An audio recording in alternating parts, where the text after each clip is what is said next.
বাহ, খুব মজা। খুব ভাল লাগলো তোদের এই ফুচকা খেয়ে। খুব শান্তি লাগলো। এতদিন পর তোরা একটা কাজের কাজ করেছিস।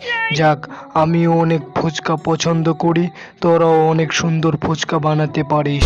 প্রতিদিন এসে তোদের ফুচকা খাবো। আর আমাকে কিছু ভালো করে ফুচকা বানিয়ে দে, প্যাকেট করে দে। আমার বউ অনেক পছন্দ করে। ওর জন্য